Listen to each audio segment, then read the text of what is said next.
कुर्वन्तु मङ्गलम्। जय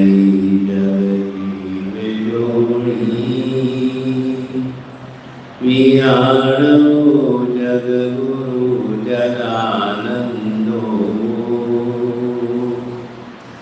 जगन्नाथो जगबन्धु जय जगद्वियामहो भैरवम् जय विष्णुयाणं तीर्थयानं अपशिवो जय जय गुरुलोगानं जय महावीरो अज्ञानतिमिरान्धनानां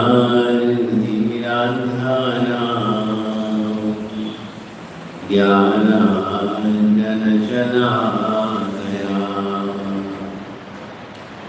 नेत्रोन्मीलितं येन तस्मै श्री गुरवे नमः। तस्मै गुरवे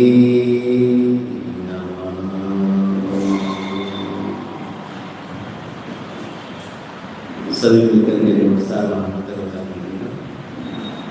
आजा इधर आजा, थोड़ी देर बैठ जा।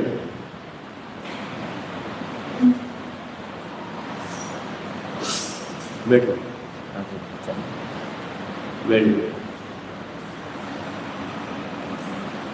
ओम नमो हरिहंताणं ओम नमो सिद्धाणं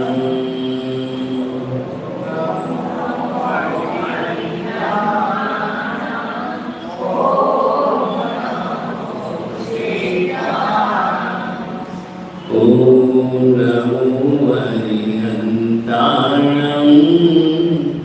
ओम नमो सिद्धाणं ओम नमो हरिहंताणं ओम नमो सिद्धाणं ओम नमो आर्याणं ओम नमो योगध्यायाणं ओम नमो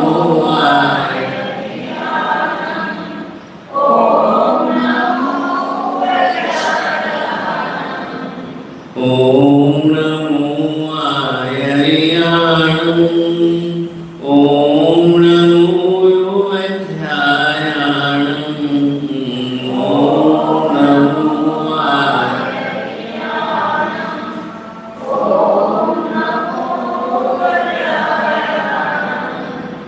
नमो लोई समसामु नमो सो पंचमोकारो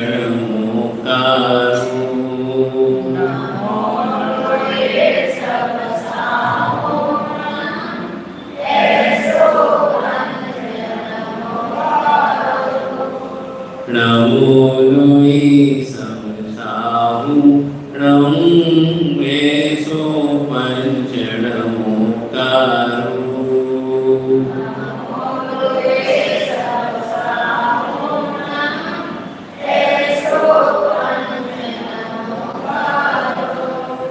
ऐसो पंचमोकारो सब पावपणासनो ऐसो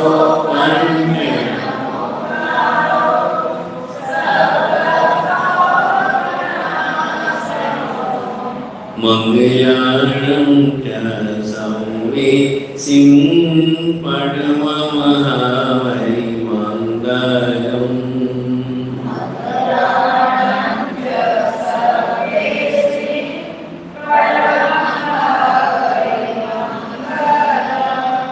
मंगलानं च संविसिं परममहावै मंगलम्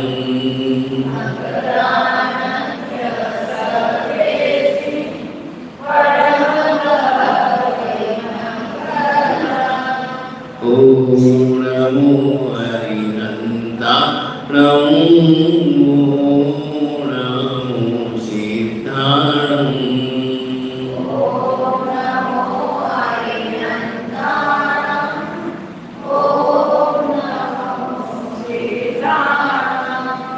ॐ नमो आर्याणं ॐ नमो योऽध्यायाणं ॐ नमो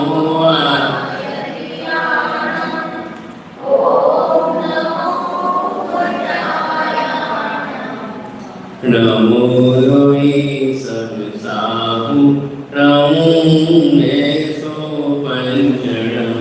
पंचनमोकारो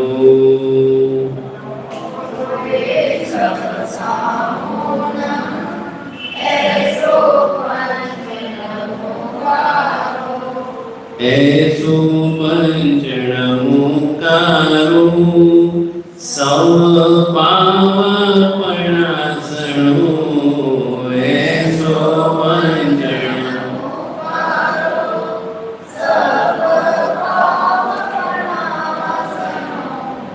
मंगलानं च संविसिं परममहावै मंगलम्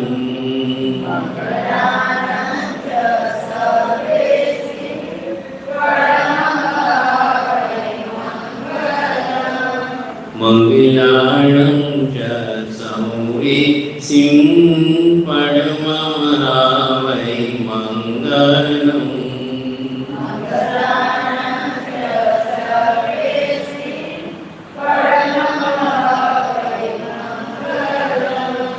ॐ नमो हरिहन्ताणं ॐ नमो सिद्धाणम्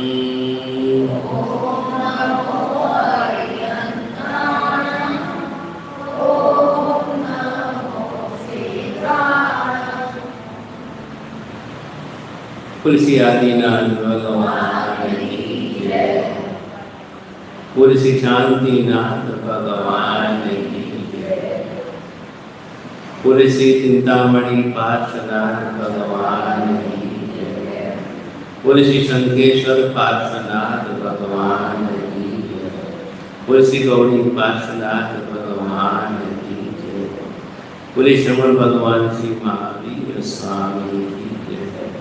अनंत लब्धि निधान श्री गुरु गौतम स्वामी जी महाराज की जिन शासन देव की जिन शासन देव की जिन शासन देव की सतगुरु महाराज की सतगुरु महाराज की सतगुरु महाराज बोले बोले बाबा की जय।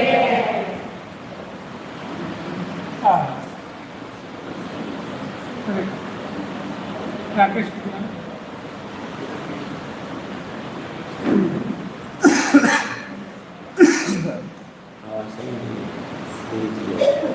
स्पीकर ऊपर घुमाया हुआ ना इसलिए। हाँ ये माइक इधर कर दो ना। वो आ गया राकेश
ज्ञानामृतेनि लोकानां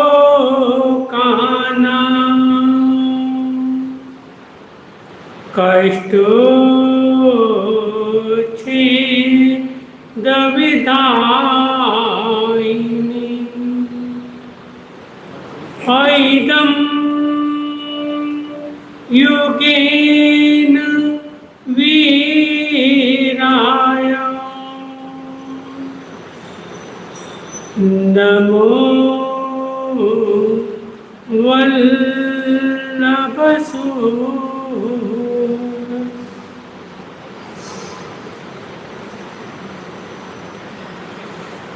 परम श्रद्धेय गुरुचरण, उपस्थित संतवृंद, शुद्ध महानुभाव, सुशील माताओं बहनों,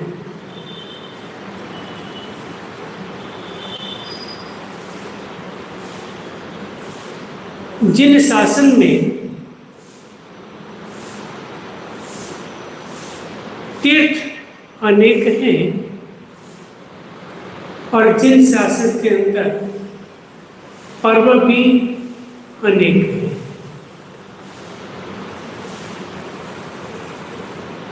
ये दोनों ही चीज प्रत्येक प्राणी के उद्धार करने वाली होती है। तीर्थ स्थल से जुड़ा हुआ है, पर्व समय से जुड़ा है।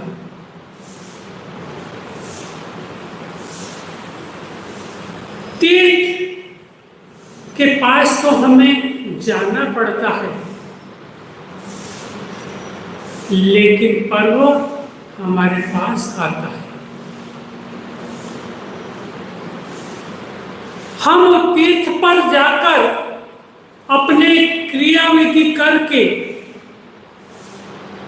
अपने पापों को क्षपित कर सकते हैं, लेकिन पर्व हमारे पास आता है तो हमें पुरुषार्थ करना पड़ता है, मेहनत करनी पड़ती है, तब जाके कर्मों का क्षय हो पाता है। हम सोचे कि पर्व क्या है, पर्व तो आते हैं चले जाते हैं, लेकिन वे पर्व ही हमारे जीवन को समयबद्धता के साथ जब समय आता है तब पर्व आकर हमें सूचित करते हैं। जैसे घड़ी होती है, एक घड़ी हमें हर समय सचेत करती रहती है कि इतने बज गए हैं, समय आ गया है आपका, ये कार्य आपको पूरा करना है। ठीक इसी तरह से पर्व भी हमें आकर सचेत करते हैं, जागृत करते हैं कि भाई पर्व के दिन आ गए हैं, अब आप सचेत हो जाओ, जागृत हो जाओ। लेकिन हम लोग जागृत नहीं होते और फिर हम कहते हैं कि हमारा कल्याण नहीं हो रहा, हमें मार्ग नहीं मिल रहा। मार्ग तो मिलता है, लेकिन मार्ग पर चलना हमें पड़ता है और वो हम उस समय में चल नहीं पाते। अगर मार्ग के ऊपर चल लेंगे तो मंजिल हमें मिल जाएगी, मार्ग में नहीं चलेंगे मंजिल नहीं मिलेगी। ये पर्व भी हमें यही सूचित करते हैं। इन पर्व दिनों में केवल इस भौगोलिक धरती के ऊपर ही, इस धरती के में रहे हुए पंचेंद्रिय जीवों में भी मनुष्यों का ही उद्धार होता है, ऐसा नहीं। यहाँ तक कहा गया है कि पर्व के दिनों में तो संसार के जितने प्राणी हैं क्षण भर के लिए उन्हें भी सुख का अनुभव होता है। नारकापि मोदन्ते तेषु कल्याण पर्वसु। नरक के जीव भी प्रमोदता प्राप्त करते हैं, उन्हें भी क्षण भर की आनंद की प्राप्ति होती है। इन पर्व के दिनों में वे भी क्षण भर के लिए सुख का अनुभव प्राप्त करते हैं। क्या प्रत्येक नरक के जीवों को जो खुशी प्राप्त होती है वो एक जैसी रहती है? कैसी रहती है? हैं? नहीं, एक सेकंड के लिए सबको बराबर है। लेकिन कैसा कैसा प्रकाश का अनुभव होता है, कैसे कैसे आनंद की अनुभूति होती है। पहली नरक के जीवों को कैसे आनंद की अनुभूति होती है?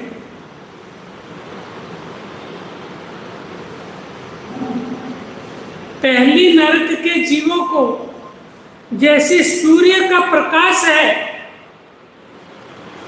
सूर्य जब आकाश में पूर्ण रूप से छा जाता है, प्रकाशित हो जाता है, उस समय जैसा प्रकाश फैलता है और धरती के जीवों को सुख की अनुभूति होती है, ठीक वैसा ही एहसास सुख का नरक के जीव, पहली नरक के जीवों को होता है क्षण भर के लिए। दूसरी नरक के जीवों को कैसा अनुभव होता है? आकाश आच्छादित सूर्य, आकाश से ढका हुआ सूर्य जो है और उसमें जितना प्रकाश आता है और उसमें धरती के जीवों को जैसे सुख की अनुभूति होती है, ठीक वैसे के वैसी सुख की अनुभूति दूसरी नरक के जीवों को होती है। तीसरी नरक के जीवों को कैसी अनुभूति होती है?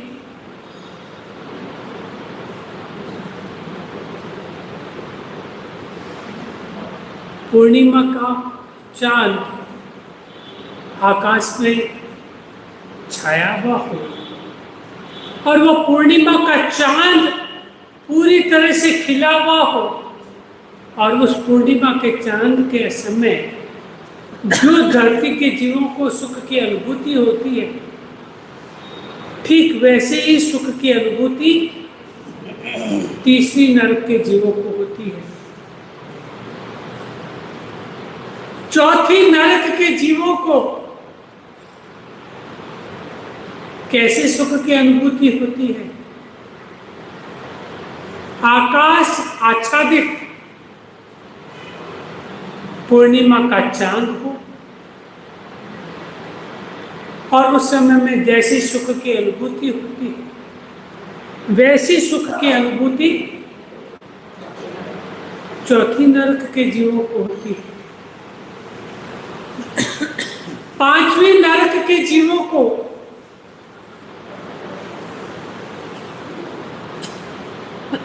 अमावस्या की अंधियारी रात्रि हो,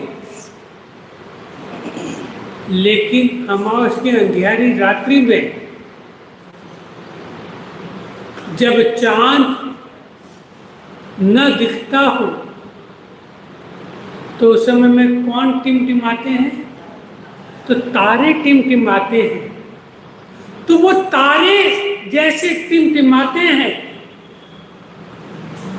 और उस समय में धरती के जीव कैसे सुख की अनुभूति प्राप्त करते हैं, वैसा ही प्रकाश, वैसे ही सुख की अनुभूति पांचवी नरक के जीवों को होती है। अमावस्या की रात्रि हो और अमावस्या की रात्रि में आकाश के बादल छाए हुए हो आकाश में और तारे हल्के हल्के दिख रहे हो और उस समय में धरती के जीवों को जो सुख की अनुभूति होती है, ठीक वैसे ही सुख की अनुभूति कौन सी नरक के जीवों को होती है? छठी नरक के जीवों को होती है। और सातवीं नरक के जीवों की अनुभूति कैसी होती है? 6 तो मैंने बता दी, 7वीं आप ही बता दो।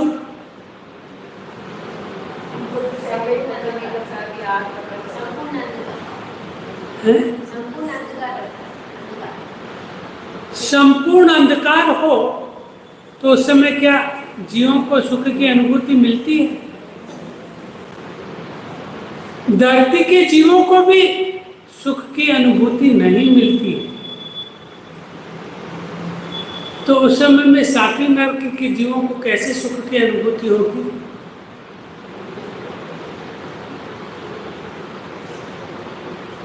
चाहे आकाश आच्छादित हो, बादल पूर्णतया घिरे हुए हो, लेकिन फिर भी कुछ तारे, ध्रुव तारे जैसा कुछ तारे टिमटिमाते हैं, और उस समय में जितना प्रकाश उस ध्रुव तारे की मदद से धरती पर आता है, वैसा ही सुख की अनुभूति 7वीं नरक के जीव। तो वह नरक के जीव भी पर्व के दिनों में सुख की अनुभूति प्राप्त करते हैं,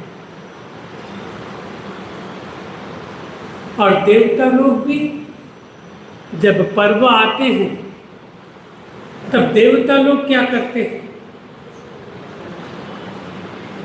देवता लोग क्या करते हैं?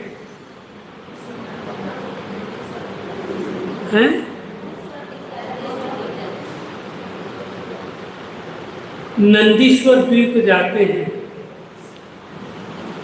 नंदीश्वर द्वीप में जाकर देवता क्या करते हैं? परमात्मा की भक्ति करते हैं।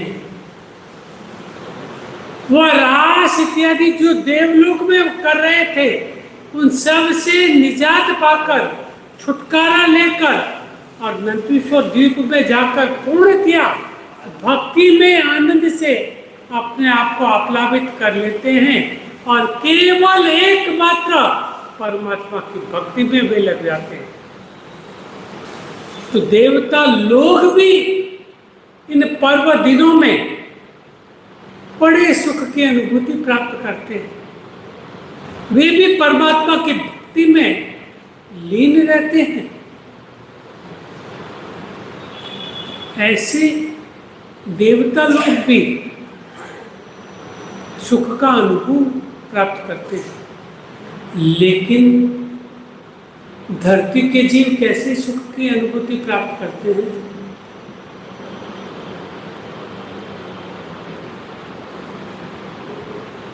धरती के जीव कैसे सुख की अनुभूति प्राप्त करते हैं?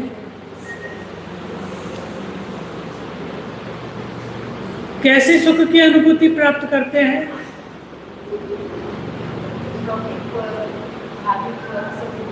लौकिक पर्व मनाते हैं, खुशियां मनाते हैं, धार्मिक पर्व आते हैं तो खुशियां मनाते हैं।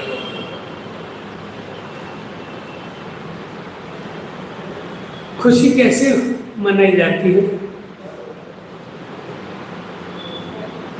खुशी कैसे मनाई जाती है?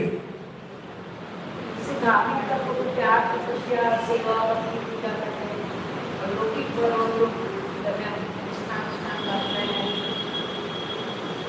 तो मिठाई बांटने से क्या सुख की अनुभूति मिलती है?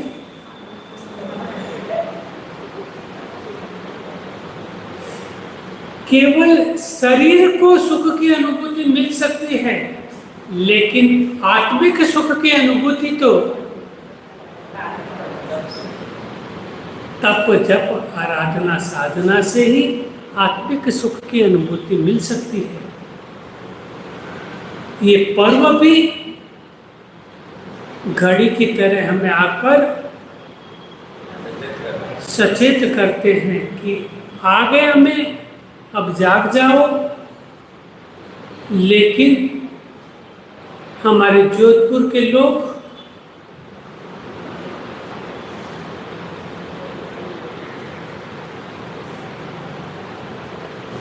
कैसे हैं? जोधपुर के लोग कैसे हैं? अच्छे हैं।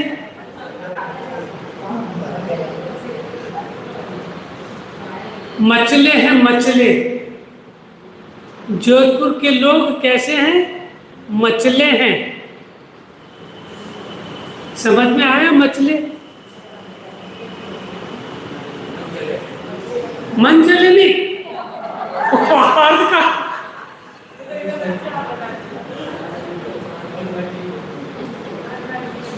मचले उनको कहते हैं। एक व्यक्ति सोया हुआ हो, नींद में ना हो, लेकिन लेटा हुआ हो और उसको बार बार जगाते हैं कि उठ जा, उठ जा, उठ जा, उठ जा, लेकिन वह है नहीं उठता, ढीठ बना हुआ रहता।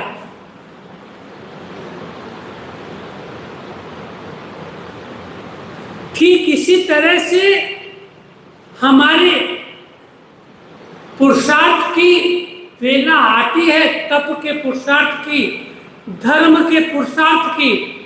उस समय में हम लोग आलस्य प्रमाद में रहकर, कोई बात नहीं, 9 दिन के पर्व है, अभी तो आज पहला ही दिन है, कोई बात नहीं, कर लेंगे, कर लेंगे, कर लेंगे। लेकिन 1 दिन, 2 दिन, 3 दिन, 9 दिन बीत जाते हैं, लेकिन उनकी नींद नहीं खुलती। ऐसे मचले लोग होते हैं जोधपुर के। कितना भी कह दो,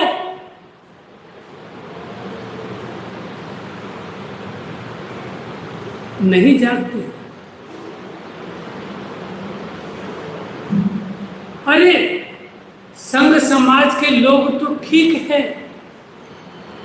लेकिन जो ट्रस्टी लोग हैं, जो अपने आप को संघ के आगेवान मानते हैं, अपने आप को संघ के मुखिया कहते हैं,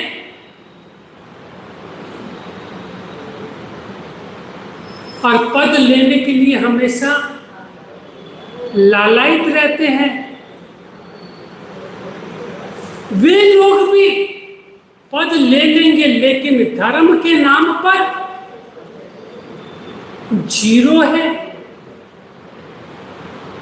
लेकिन फोटो खिंचाने में हीरो है, आगे नहीं, हीरो है, फोटो खिंचाने में हीरो है। धर्म के नाम पर जीरो और फोटो खिंचाने के नाम पर हीरो।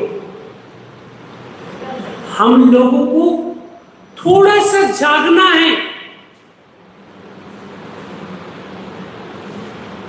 जब तक हम जागृत नहीं होंगे, तब तक चाहे कुछ भी कितना भी कर लो,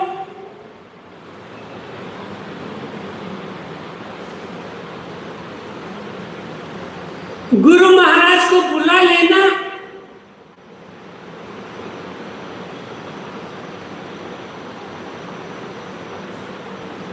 और गुरु महाराज को लेकर आ जाना आसान है, लेकिन कोई ट्रस्टी भी नजर न आए।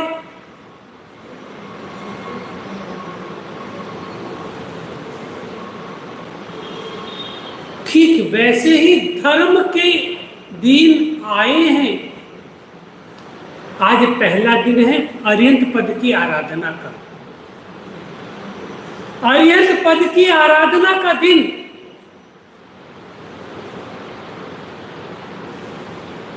अर्यंत किसको कहते हैं?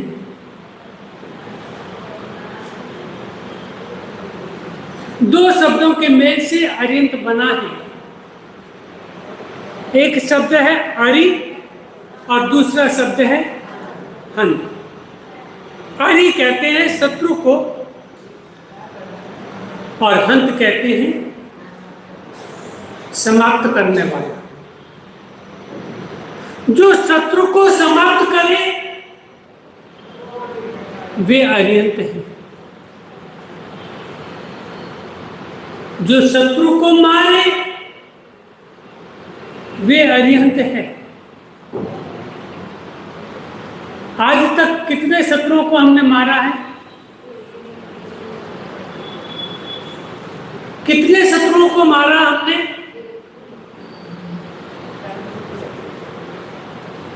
अरे रोज तो हम शत्रुओं को मारते हैं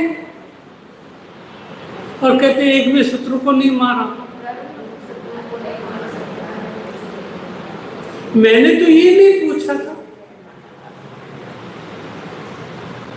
अच्छा, कर्म रूपी शत्रु कौन से है? चलिए,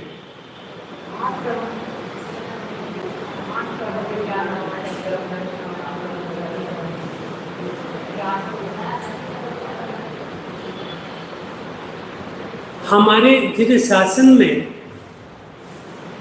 अगर कोई शत्रु है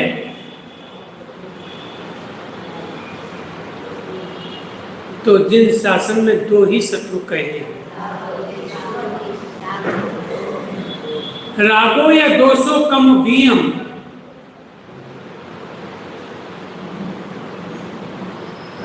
कर्म रूपी पेड़ के का जो वृक्ष है, पेड़ है,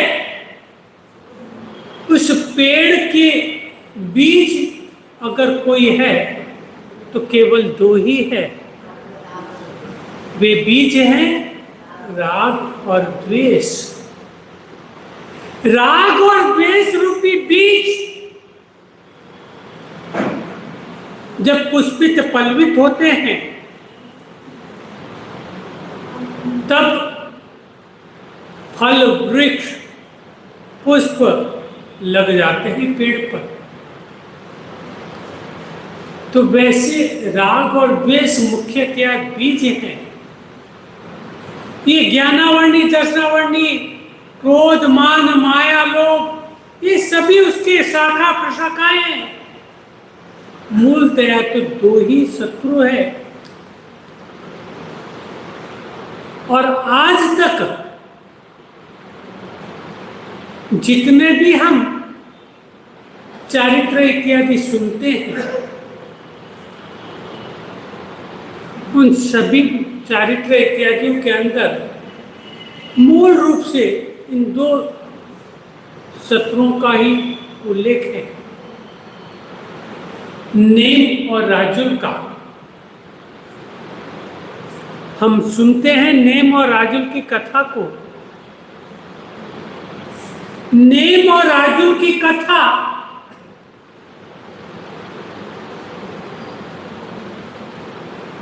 के पीछे अगर कोई कारण है तो क्या कारण है? केवल राग कारण है। राजुल का नेम के प्रति राग, नेम का राजुल के प्रति राग, 9 भवों तक ये राग दशा उनके भाव को बढ़ाती रही।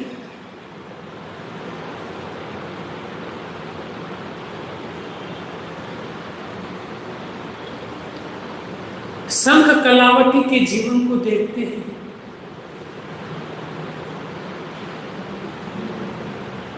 उनके जीवन में भी अगर कोई शत्रु था तो केवल राग रूपी शत्रु था और उनके कारण से 10-10 भवों तक उनकी भव भ्रमणा चलती रही।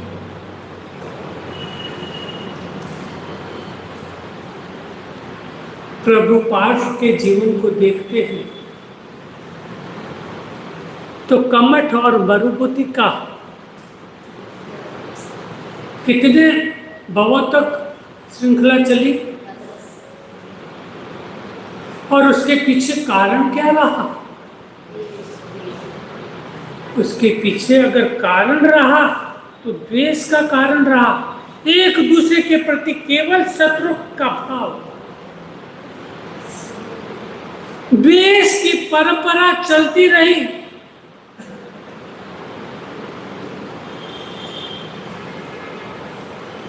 प्रभु पाश के भाव में वह परंपरा समाप्त हुई। अग्निसेन गुण शर्मा का कथानक आता है।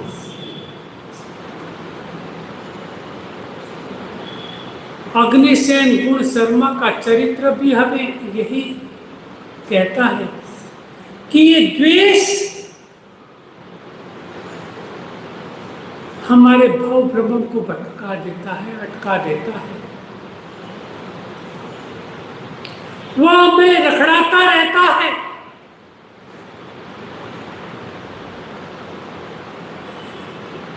ये परंपरा भी इसी तरह से चली। हम किसी भी क्षेत्र में देख लें, किसी के भी भाव को उठाकर देख लें, हर एक के जीवन में केवल ये दो ही शत्रु सबसे अधिक काम करते हैं। किसी को राग के प्रति आकर्षण रहता है, किसी को द्वेष के प्रति।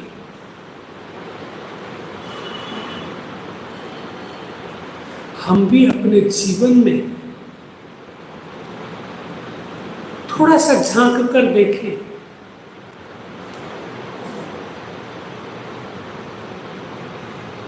कि हमारे जीवन में क्या है। एक बात, एक छोटा सा कथानक, छोटा सा रूपक है। एक संत की कुटिया में एक युवक पहुंचा और युवक ने जाकर संत से कहा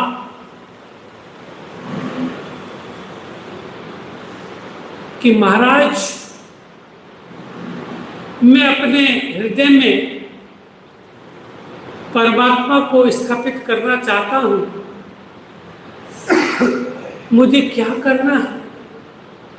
कैसे मेरे हृदय में भगवान स्थापित होंगे? तब संत ने पूछा, क्या तूने गीता पढ़ी है? नहीं महाराज, मैंने गीता नहीं पढ़ी। तो क्या तूने कुरान पढ़ा? ना महाराज, मैंने कुरान भी नहीं पढ़ी। तो क्या तूने बाइबिल पढ़ा? नहीं महाराज, मैंने बाइबिल भी नहीं पढ़ी। तो क्या तूने गुरु ग्रंथ साहिब पढ़े? नहीं महाराज, मैंने नहीं पढ़ा। तो क्या तूने तत्वार्थ सूत्र पढ़ा? नहीं महाराज, मैंने कुछ नहीं पढ़ा। बस मैं तो चाहता हूं मेरे हृदय में परमात्मा निवास करे। तब उस संत ने युवक को कहा, तू चला जा, तेरे हृदय में कभी भी परमात्मा निवास नहीं कर सकते। तूने कुछ नहीं पढ़ा, तू चला जा। युवक निराश नहीं हुआ, दूसरे आश्रम में पहुंच गया।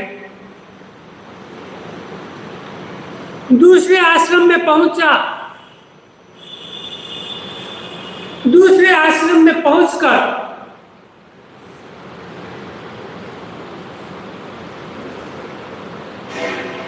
युवक ने कहा कि मेरे हृदय में परमात्मा को मैं विराजित करना चाहता हूं। मेरे हृदय में परमात्मा का वास हो, निवास हो, उसके लिए क्या करना पड़ेगा? तब संत ने पूछा क्या तुमने यम जाने हैं? ना महाराज, मैं यम नहीं जानता। तो क्या तूने नियम जाने हैं? नहीं महाराज, मैंने कोई भी नियम का पालन नहीं किया। तो क्या तूने प्रणिधान स्वीकार किए? महाराज, प्रणिधान नाम तो आज जिंदगी में पहली बार सुना है। मैंने कुछ नहीं किया।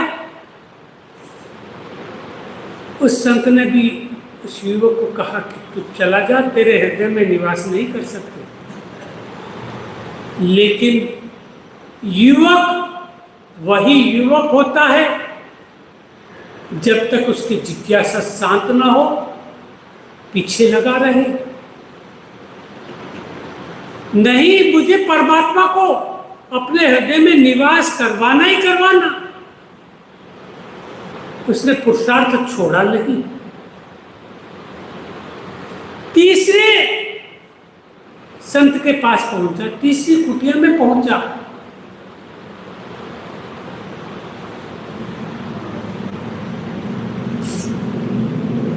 तीसरी कुटिया में पहुंचा तो संत ने उससे पूछा, क्योंकि उसका सवाल वही था, वहां पर भी जाकर उसने ये कहा। तब संत ने कहा कि कोई बात नहीं, तो परमात्मा को अपने हृदय में वास करवाना चाहता है, जरूर होंगे। लेकिन तू मुझे ये बता, तेरे हृदय में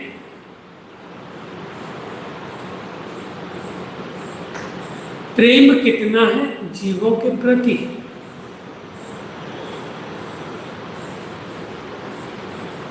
तब उसने कहा, महाराज, प्रेम का तो अथाह दरिया है मेरा जीव हृदय, बहुत प्रेम भरा पड़ा है।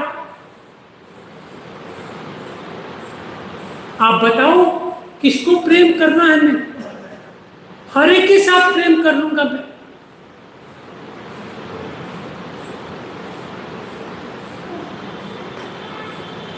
तब संत ने कहा कि प्रेम ऐसा नहीं है, तू जैसे चाहे वैसे प्रेम कर लूं।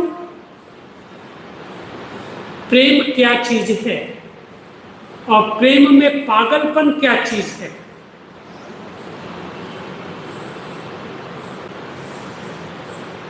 प्रेम क्या है और प्रेम में पागल होना क्या चीज है?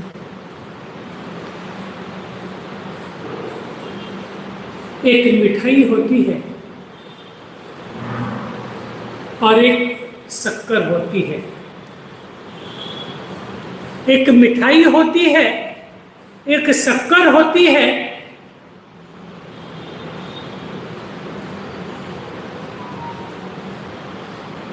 मिठाई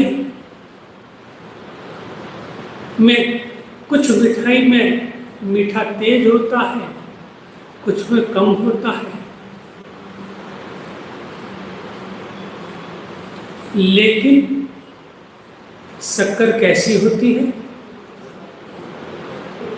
शक्कर एक जैसा स्वाद होता है, उसके अंदर कोई परिवर्तन नहीं है, एक जैसा ही स्वाद रहेगा। लेकिन मिठाई में अलग अलग आ जाएगा। तेरा प्रेम कैसा है? क्या सबके प्रति एक जैसा है प्रेम या अलग अलग है? अगर तेरे जीवन में प्रेम अलग अलग है तो तेरे जीवन में, हृदय में कभी भी परमात्मा निवास नहीं कर सकते। ठीक इसी तरह से अगर तेरे जीवन में शक्कर जैसी मिठास है तो तेरे हृदय में परमात्मा का निवास हो सकता है। अरिहंत परमात्मा भी हमें यही प्रेरणा देते हैं।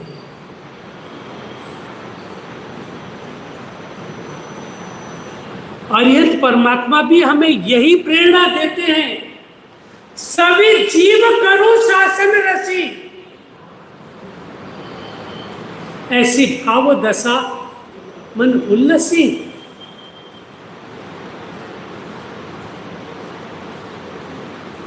सभी जीव को परमात्मा का रसिया बना दूं, हर प्रत्येक प्राणी में परमात्मा का वास हो, कोई भी परमात्मा के वास के बिना न हो, सभी परमात्मा के रसिया बन जाए। मिट्टी में सब बुए सो वेरम मज्जन केड़ाई,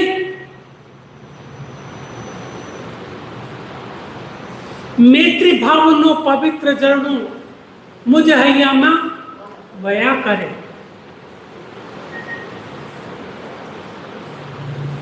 जब तक मिट्टी में सब बुए सो मैत्री भाव हमारे जीवन में नहीं आएगा, तब तक प्रेम आ ही नहीं सकता। मैत्री भाव जब तक जीवन में नहीं आएगा, तब तक परमात्मा का वास आपके जीवन में नहीं हो सकता। कहने में तो कहा जाता है अपा सो परंपा, आत्मा ही परमात्मा है, लेकिन आत्मा परमात्मा कैसे बनती है?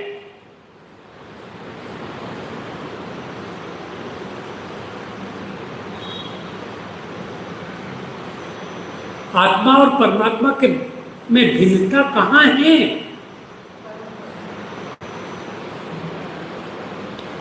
केवल राग और द्वेष की भिन्नता है, और कहीं कोई भिन्नता नहीं है।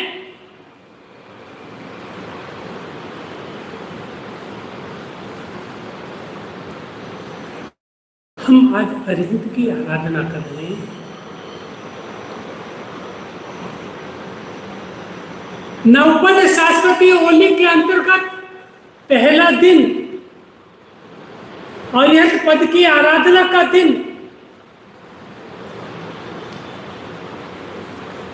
अरिहंत पद की आराधना के दिन हम अपने जीवन में क्या भावना पाएं कि मुझे भी परमात्मा बनना है। ये भावना बानी है कि नहीं? किस किस को बानी है ये भावना?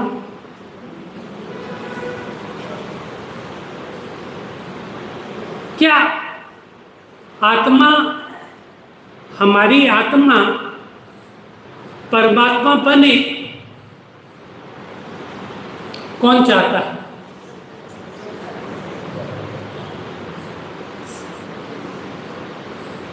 हर कोई चाहता है। तो परमात्मा कैसे बने? भगवान महावीर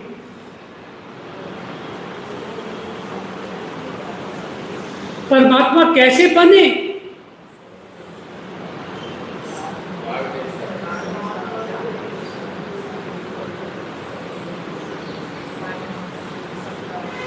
चाहे आगम सारे रट तू, चाहे आगम सारे रट तू, चाहे ईश्वर अल्लाह जप तू,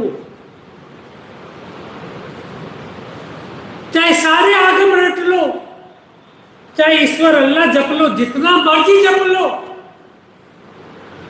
गर है राग द्वेष के जंतु घट में।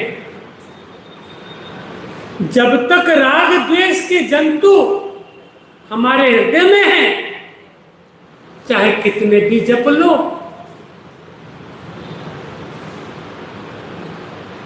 कुछ नहीं होगा।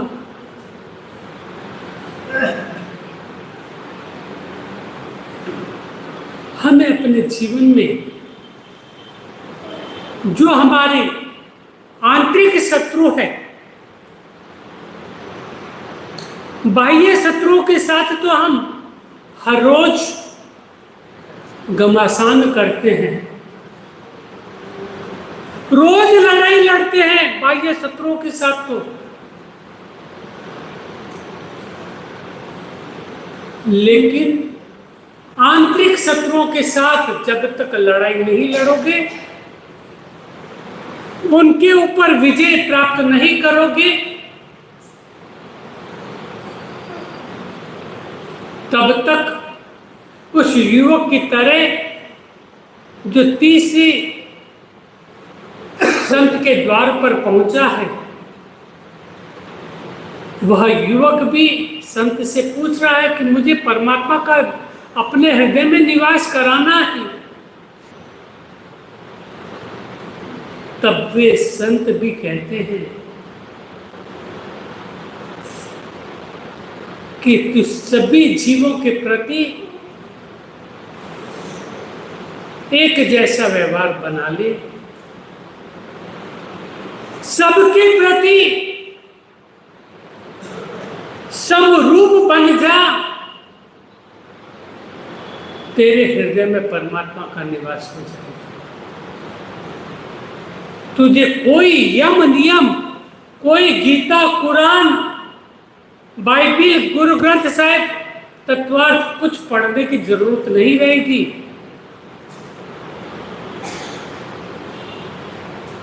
तुझे कोई प्रणिधान करना नहीं पड़ेगा।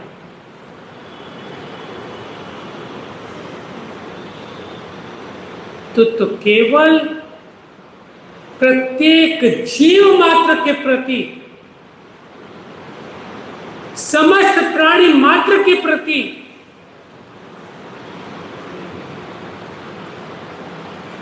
समरूप व्यवहार करने लग जा।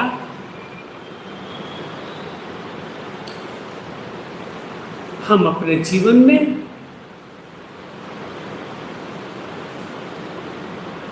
उसी के आधार पर अपने हृदय में परमात्मा का निवास करवा सकेंगे, और हम भी अरिहंत परमात्मा जो हमारा लक्ष्य है, हम ये नौपद की ओली क्यों करते हैं? श्रीपाल मैना सुंदरी का कथानक भी हमें यही बात कहता है।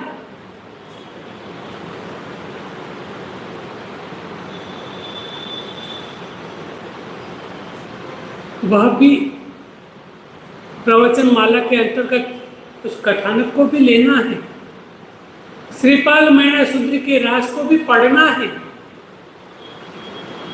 लेकिन घड़ी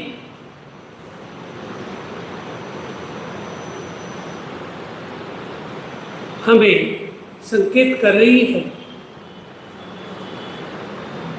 कि आपका समय पूरा हो चुका है। आप लोग समय पर आए, समय पर आएंगे तो मैं श्रीपाल मैना सुंदरी का कथानक भी बहुत अच्छे ढंग से सुनाऊंगा, लेकिन समय पर आएंगे तो 15-20 मिनट एक एक पद के बारे में और उसके बाद में श्रीपाल मैना सुंदरी का कथानक भी बहुत अच्छे ढंग से बताऊंगा, लेकिन थोड़ा सा समय की मर्यादा को में रहकर करेंगे तो अवश्य में, क्योंकि अभी जिनकी ओली की आराधना चल रही है उनको क्रिया भी करनी है, और क्रिया करने के बाद में उनको आंबिल भी करना है। तो इसलिए समय को देखते हुए आज केवल अपने वक्तव्य को यही विराम देते हुए इतना ही कहूँगा कि जो होली की आराधना कर रहे हैं वे तो 12 साखे, 12 खमासना, 12 प्रदक्षिणा, 20 नवकार मंत्र का 12 लोगस का कौशल एवं 20 नवकार मंत्र ओम ह्रीं नमो हरिंताणम की माला, ये इस तरह की प्रक्रिया वे लोग तो करेंगे ही करेंगे, लेकिन जो आइनबिल नहीं कर रहे हैं वे भी ओम ह्रीं नमो हरिंताणम इस पद की 20-20 माला अवश्य निर्किन कर हम भी यत्किंचित कुछ पुरुषार्थ करके अपनी आत्मा को उन्नत दिशा की ओर ले जा पाए, इसी मंगल में भावना के साथ विराम देता हूँ। जिन आज्ञा विरुद्ध कुछ कहा हो तो इच्छाम तुकड़म। पचकांड पूज्य गुरुदेव पचकांड दे रहे हैं।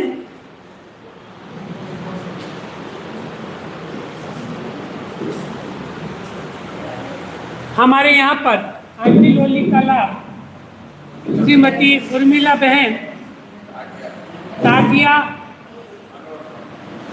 श्रीमती उर्मिला बहन मनोरमल शाह टाटिया परिवार ने इस होली का लाभ लिया हुआ है। उनकी इस यत्किंचित कार्य के लिए पुरुषार्थ किया और सबको होली की आराधना में जुड़ने के लिए सहयोग दिया, इसके लिए उनके इस कार्य की बुरी बुरी अनुमोदना। पचकांड किसी के उपवास है, चलिए आइनबिल एकाशना ब्यासना उग्र से नवाजी कोशिश आगुन समझे बिहार मुसलमान में सासरम पचन काले दिशा और बिनु साहब काले सबसमेतम आयाम मिलन की उपचेन कावन सासायन विवादे मिलन की संसदन की ट्रेडिंग बड़ों पायन मलयालम एकासम व्यासम बचते थे बिहार मुसलमान कायम कावन सासायन सागारिकारम आउटन प्रसारे में उठाड़िनम पार्ट लेवल आलिम वास्तव में बहुली नमस्ते। और कोई सूचना? की परमाणु उर्मिला बहन कार्य करते हैं। दिया जिन्होंने इस वाणी में वीणा का सरगम लगा, करती हूँ उन चरणों में सागर से भक्त चला। पूज्य गुरुदेव भले बाबा गोडवा गुरुदेव के चातुर्मास के बाद कई बार पधारे, लेकिन होली जी करवाने के लिए पधारे हैं। अच्छा, वीरेंद्र की बंधु जी की आवाज सुनकर आए हैं। बहुत बहुत स्वागत करती हूँ आपके चरणों में। आज होली जी का प्रथम दिवस और जय कीर्ति विजय जी महाराज साहब ने जो जो नई नई बातें बताई, शायद मैंने तो लगभग 70 साल की उम्र में जारी मैंने नहीं सुना। इस तरह से 7 मार्च के दिनों को होली के दिनों में सुख शांति का आभास होता है। इस तरह से उस भाई की कथानक से समझाया, चाहे गीता पुराण बाइबल आदम सब पढ़ लो, लेकिन जब तक रानी माता को एक सम प्रेम से नहीं समझेंगे, हमारे जीवन में राग देश के विजेता हमारे अध्ययन देव आज अध्ययन पद की आराधना भी करनी है। आपने बहुत सुंदर प्रवचन करवाया और आपने कहा कि अगर आप समय पर आएंगे तो मैं सारा सुनाऊंगा। माना कि जिंदगी बहुत छोटी है, लेकिन बंधुओं छोटी नहीं होती, हम शुरू ही उसको बहुत देरी से करते हैं। जब तक हमें समझ में आता है, रास्ता मिलता है, तब तक हमारे जाने का वक्त आ जाता है। समझने लगते हैं कि धर्म क्या है, तब तक हम चले जाते हैं। जिंदगी कभी छोटी नहीं होती, सभी के पास समय होता है। एक सेठ साहब होता है, एक साल क्रिया में आपके लिए कौन है? एक सेठ साहब होते हैं, वो तो सीखा नहीं कहते सेठ साहब खाना खा लीजिएगा, तो सेठ साहब के तैयारी बांटना, मैंने भी तेरे खाने वाले को, मेरे को बहुत टेंशन है, मुझे 1 मिनट का भी समय नहीं, खाने का कोई समय नहीं, मेरे को जहर खा के मरने का भी समय नहीं है, सेठ साहब कह रहे हैं। तो सेठा ने भी बोली हाजिर जवाब की बोल सकता बोल के, अरे सेठ साहब आपको जहर खा के मरने की फुर्सत नहीं है, माफ करना मुझे भी अभी होगी। तो इसलिए समय तो हमें निकालना ही, अगर मैंने जिन आज्ञा कुछ भी कहा हो आपको मंगलवार उपसर्गाक्षयं यान्ति गुरुवन्दन। चित्तविनवलयं मनः प्रसन्नतामेति पूज्यमाने विनेश्वरे सर्वमङ्गलमाङ्गल्यं सर्वकल्याणकारणं प्रधानं सर्वधर्माणां जैनं जयति शासनम्। बोलिए जिन्हें शासन है